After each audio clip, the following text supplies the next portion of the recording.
shout out sa'yo. Kaya mo yan, Ichikta. Huwag kang mahiya. Mega love shoutout sa ating mga kalingap, viewers, sponsors, at sa buong team. Lalong-lalo na sa founder ng Kalingap na si Kuya Val Santos Matubang, si Ate Adna Vlogs na kanyang may bahay, and ang kanyang uniko iho na si Kalingap Rob. Kaya syempre tuloy lang ang pagsuporta natin o sa pamilya Matubang. Sa mundo ng Kalingap, we all know that the Matubang family has been doing their best to help the needy people. Ang founder ng Kalingap ay napakasipag maghanap ng paraan upang maibsan at malunasan ang kahirapan ng mga taong nasa laylayan. At nakahanap siya ng paraan to empower his vision by using social media platform sa YouTube. At ito'y tinangkilik ng karamihan, lalong-lalo na sa kasagsagan ng pandemya.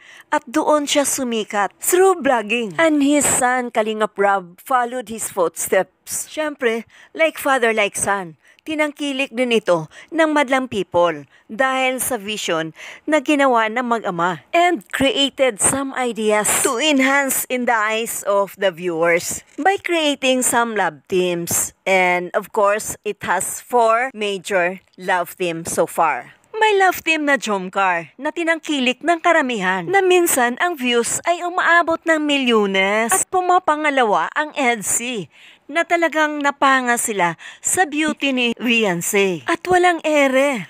Pangatlo ang Dandeth na isa ring malaki ang fan base dahil napahanga sila sa kasipagan ni Medeth at kapugian ni Kalingap Dan. Kaya ang mga viewers ay kinikilig din.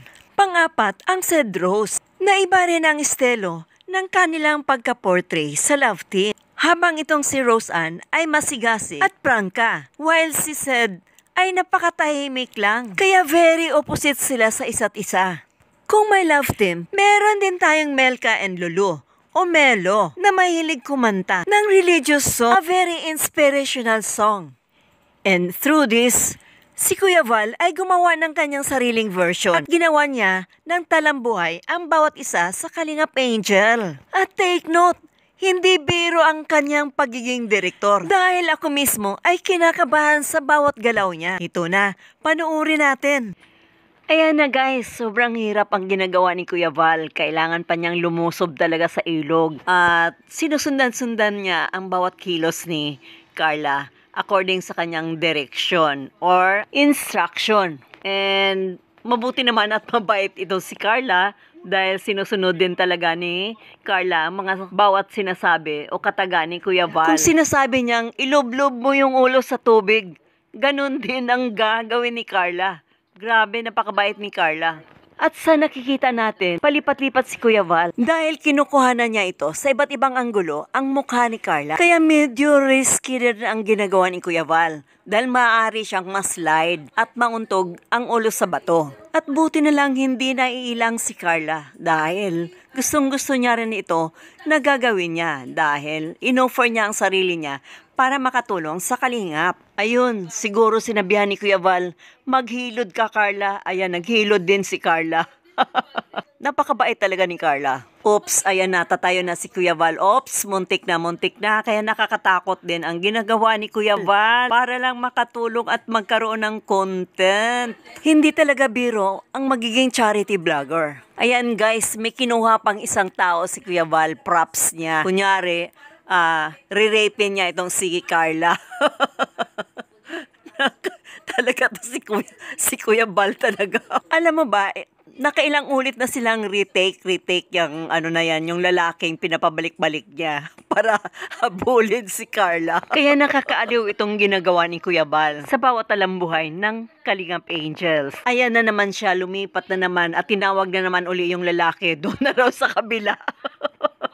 Kawawa yun. Pero guys, first time ko itong na-notice itong lalaking ito sa Kalingap. Ayan, inalalayan pa siya ng isang lalaki dahil hirap siyang tumawid sa ilog. Buwis buhay talaga itong ginagawa ni Kuya Val. Ayan na guys, pinapalipat na ni Kuya Val doon sa likuran niya sa maraming puno. Baka makagat pa ito ng ahas. Naloko na. Ayan na guys, yung lalaki nasa looban ng mga puno. Pasilip-silip kunyari kay Carla. O binubusuhan si Carla. Parang gawain to ni Kuya Bal. Oh, ayan na, tinuturo na niya. Ayan. Sabi niya, dyan ka pumosisyon para busuhan mo si Carla. Tapos balik siya kay Carla para ilublob ang katawan ni Carla sa tubig. Habang ito ay binubusuhan, pinapababa niya ang lalaki uli para habulin daw si Carla. Pero nakakatawa lang yung lalaki kasi halos hindi makatayo-tayo. Ayan na guys, ayan na. Hinahabol na kunwari si Carla para rape niya. Pinapabalik uli ni Kuya Bal. Take two. Mali ginawa mo. Kawawa naman sila. Pati si Carla, balik. Tapos pinapalublob niya uli si Carla. Ayan na. Hahabulin uli ng lalaki. Ayan. Magkahabulan na naman sila uli. Tignan ba ang lalaki, oh? Hindi na makatayo-tayo na maayos. Ayan. Halos hindi makatayo-tayo na maayos dahil medyo lasing yata itong lalaki. I don't know kung nalasing ito. Kasi bago niya nasundan si Carla, nag-iinuman silang magkakaibigan. Pero I don't think so na totoo yung lambanog na ininom nila or yung gin or props lang. Pero maybe pwede rin. Pero kahanga-hanga ito si Carla dahil ginawa niya ang the best para lang makapag-serve sa ating mga kababayan at matulungan at the same time right after na natulungan siya ng Kalingap. So she's willing to do so in return o bilang pasasalamat sa Kalingap team sa pagbago ng buhay nila. So handa siyang tumulong o magpa-vlog o magpa-content sa vlog ng Kalingap team para lang makatulong sa ibang nangangailangan. So, very proud of Carla. And nauna na dyan si Beyonce yata. I don't know who's the next one. So, napakagaling ng ating si Kuya Val Santos Matubang sa kanyang bagong pakulo ngayon na tinatangkilik ng karamihan at tumaas ang kanyang views. This is for the love and for the sake sa ating mga kababayan na nasa laylayan.